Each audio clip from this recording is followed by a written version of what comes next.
안녕하십니까. 항상 정확한 소식과 좌우를 치우치지 않고 공정하게 보도하는 KUMC TV 4월 9일 뉴스입니다. 먼저 국제 소식입니다.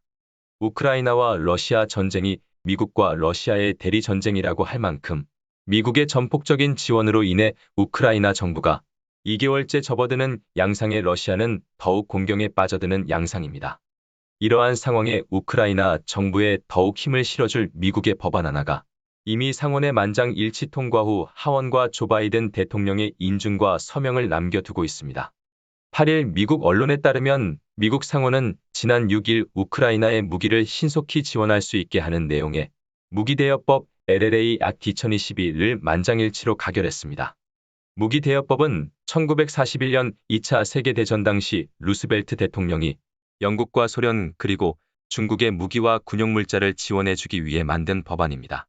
만약 무기대여법이 하원도 통과하면 미국 정부는 우크라이나에 필요한 무기를 어떠한 제약도 없이 지원할 수 있게 됩니다. 우크라이나는 일단 원하는 무기를 미국으로부터 빌려 쓰고 전쟁이 끝난 이후에 그 대가를 지불하면 됩니다.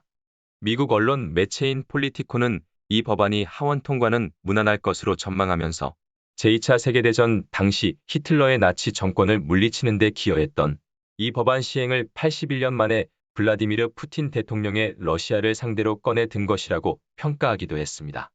한편 많은 정치가들은 쉽게 말해서 우크라이나 지도자들에게 미국이 최신 무기를 얼마든지 대여해 줄 테니까 끝까지 싸워 러시아로부터 승리하면 곧 미국의 승리라는 상징성도 나타낸다고 평가하기도 했습니다. 지난해 1월 해리 해리스 전 주한미 대사가 물러난 지 1년여 만에 주한미 대사로 지명된 골드버그 주한미 대사 지명자의 미상원 외교위원회 인준 청문회에서 강력한 대북 정책을 펼 것으로 알려졌습니다. 이날 골드버그 주한미 대사 지명자는 북한을 불량 정권이라고 규정함은 물론이고 완전하고 검증 가능하며 불가역적인 비핵화 CVID를 추진해야 한다고 강력하게 주장을 하여 앞으로 미국의 대북 정책을 강력한 정책을 수립할 것으로 예고되고 있습니다. 골드버그 지명자는 4월 7일 미상원 외교위원회 인준청문회에서 CVID는 어려운 목표지만 미국의 비확산 목표에 부합한다며 이 같은 정책이 본인의 정책임을 밝혔습니다. 그는 이날 브라이언 샤츠 상원 의원이 CVID는 달성이 어려워 훌륭한 목표로 보기 힘들다고 우려하자 한국과의 동맹을 확대하여 북한 불량 정권으로부터 동맹국들을 지키기 위해 우리 미국이 할 수 있는 것은 모두 한다는 우리의 정책에도 부합한다고 분명한 어조로 또박또박 답했습니다. 이어 더 나아가서 CVID 정책은 우리가 계속 노력해야 하고 매우 단호하게 해야 한다고 강조했습니다. 이러한 상원의회에서 답변은 북한 핵폐기 방안과 관련해 미국 행정부가 그동안 잘 사용하지 않던 CVID라는 용어가 새삼스럽게 다시 등장한 것을 두고 향후 대북 정책이 강경 모드로 선회할 가능성이 클 것으로 풀이되고 있습니다. 한편 골드버그 지명자는 대북 제재 전문가이자 대북 강경파로 정치계에서는 통합니다. 특히 2009에서 2010년 그는 미 국무부의 유엔 대북 제재 이행 담당 조정관으로서 유엔 안전보장이사회 대북 제재 결의 1874호의 이행을 총괄한 바 있기도 합니다. 그는 지난 2월 10일에 조 바이든 대통령으로부터 거의 1년여간 공석이던 주한 미국 대사에 지명됐습니다. 뉴욕타임스가 6일 한국인들이 우크라이나 전쟁을 보면서 핵 포기가 실수였다고 절실히 느끼고 있다고 보도했습니다. 한국은 미국의 안전 보장을 받는 대가로 1970년대에 비밀 핵 프로그램을 포기한 이후 처음으로 갖는 실수감을 나타냈다고 보도했습니다. 특히 러시아군과 싸우는 우크라이나가 다른 나라의 군사 지원을 요청하는 것을 보면서 많은 한국인은 핵을 포기한 것이 실수였다고 우려하고 있다고 전했습니다. 한국은 그동안 북한이 미사일 시험 발사 등의 위협을 겪으면서 한국인들은 지난 수년간 핵무기를 요구해왔었습니다. 미국 카네기 재단과 시카고 국제문제연구소가 지난 2월 발표한 연구 논문에 따르면 최근 한국인을 상대로 한 설문조사에서 응답자의 71%가 핵무장을 지지하고 있다고 발표했습니다. 조경환 대통령 직속 정책기획위원회 위원은 뉴욕타임스와의 인터뷰에서 우크라이나 전쟁은 상황이 정말 위태로워질 경우 우방이라도 돕는 데 한계가 있다는 사실을 소름 끼치게 상기해 준다고 말했습니다. 물론 한국과 우크라이나는 다르다고는 하지만 한국의 군사력은 세계 6위이고 북한은 30위입니다. 세계 2위인 러시아와 싸워야 하는 22위인 우크라이나의 군사력과는 비교할 수 없을 정도로 한국의 군사력은 강하다고 할 수 있습니다.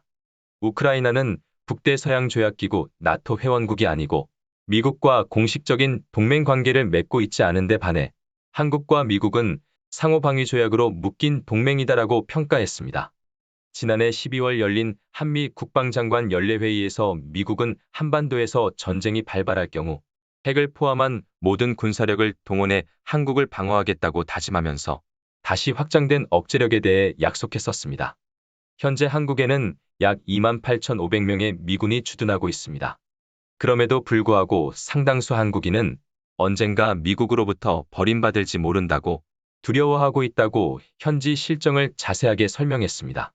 실제로 한국은 도널드 트럼프 전 미국 대통령이 재임 당시 한미 동맹에 대한 의지를 갖고 있는지 의심했습니다.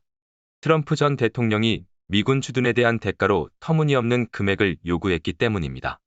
박정희 전 대통령은 1970년대에 비밀 핵무기 프로그램에 착수한 바 있습니다. 당시 미국은 한국을 핵 우산 아래 두겠다고 약속하면서 한국의 핵 프로그램을 포기하도록 강요했었습니다. 한국도 우크라이나처럼 한때는 국경 내에 핵무기를 갖고 있었습니다. 미국은 1991년 세계 핵무기 감축 계획의 일환으로 한때 950개에 이른 전술 핵무기를 한국에서 모두 철수시켰습니다. 그러나 미국은 북한이 자체 핵무기를 만드는 것을 막을 수 없었다는 사실도 보도했습니다. 이로 인해 남한은 핵보유국 세 나라와 마주하게 됐다고 전합니다. 북한, 러시아, 중국이 그들이었습니다. 타임스 기자는 이병철 경남대학교 극동문제연구소 조교수를 찾아가 의견을 물었습니다. 이병철 교수는 한국인들은 미국이 물러난다면 누가 자신들을 보호할 것인지 궁금해한다고 말했습니다. 한국인들은 미국이 러시아의 우크라이나 침공을 막지 못하는 걸 목격하면서 북한이 남한을 공격할 때 미국이 자국 본토가 핵 공격당할 위험을 고려해 북한을 저지하지 못할 수 있다는 생각을 하고 있음을 보도했습니다.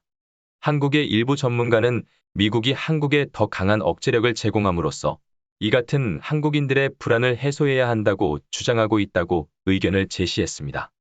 그리고 그 방법 중 하나로 한국과 미국이 나토식 핵공유 협정을 맺어 전시 상황에서 미국 핵무기를 한국 군사기지에 배치하는 방안을 제시한다고 해결 방법도 제시하며 끝을 맺습니다.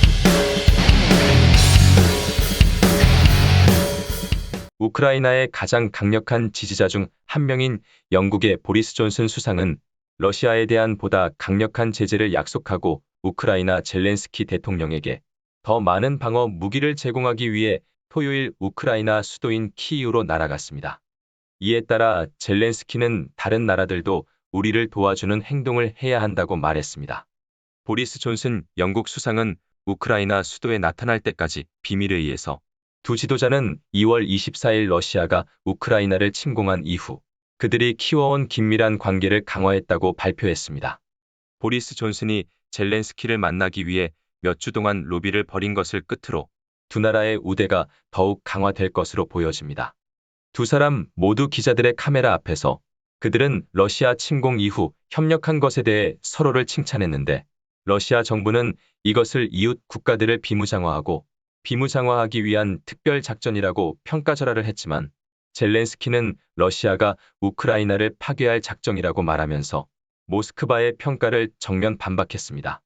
이날 젤렌스키는 기자들에게 우리는 러시아 연방에 점점 더 많은 압력을 가하고 우크라이나 국민들이 러시아 연방에 대항하여 러시아 군사 공격을 방어할 수 있도록 더 열심히 노력해야 하며 러시아 제재를 더욱 강화해야 합니다. 라고 말했습니다. 다른 민주주의 서구 국가들도 영국의 행동을 따라야 합니다. 러시아의 에너지 공급을 전면 금지하고 우리에게 무기의 공급을 늘려야 할 때입니다. 라고 말하였으며 보리스 존슨 영국 수상은 우리의 파트너들과 함께 우리는 경제적 압력을 강화할 것이고 우리는 계속해서 러시아에 대한 제재를 강화할 것입니다. 라고 대답했습니다. 그는 그 조치에는 러시아 탄화수소의 사용에서 벗어나는 것이 포함될 것이라고 덧붙였습니다. LA 한국문화원은 2022년 4.29 30주년을 맞아 한흑 특별 교류 전시를 4월 22일 오후 6시에 개막식과 축하 공연을 시작으로 5월 20일까지 LA 한국문화원 2층 아트갤러리에서 개최한다고 합니다. 이번 특별전은 남가 주한인미술가협회와 블랙 아티스티스인 LA BAILA와 함께 진행합니다. 이번 행사를 위해 남가주 지역 영향력 있는 한인 작가와 흑인 작가 60명을 초청하고 이번 전시를 1년 동안 준비했다고 합니다. 특히 이번 4.29 행사를 위해 우선 한인 작가와 흑인 작가 30명은 4.29를 주제로 유화 작품을 비롯하여 드로잉, 사진, 믹스드 메디아, 설치 작품 등 개성이 강한 다양한 작품 30점을 선보입니다. 또한 한인 작가 15명과 흑인 작가 15명이 공동으로 참여하여 문화원에서 제공한 30개의 10x10인치 캔버스로 작업한 콜라보 모자이크 작품도 이번 전시를 통해 만나볼 수 있다고 밝혔습니다. 4월 22일 오후 6시부터 9시까지 특별전 개막식에는 한흑 공연가들이 함께하는 축하 공연도 이어지며 한국 측은 서현훈 판소리 공연가와 박춘희 공연가의 북반주, 래퍼 H.E.G.Y의 랩 공연과 특별합동 공연도 펼쳐집니다.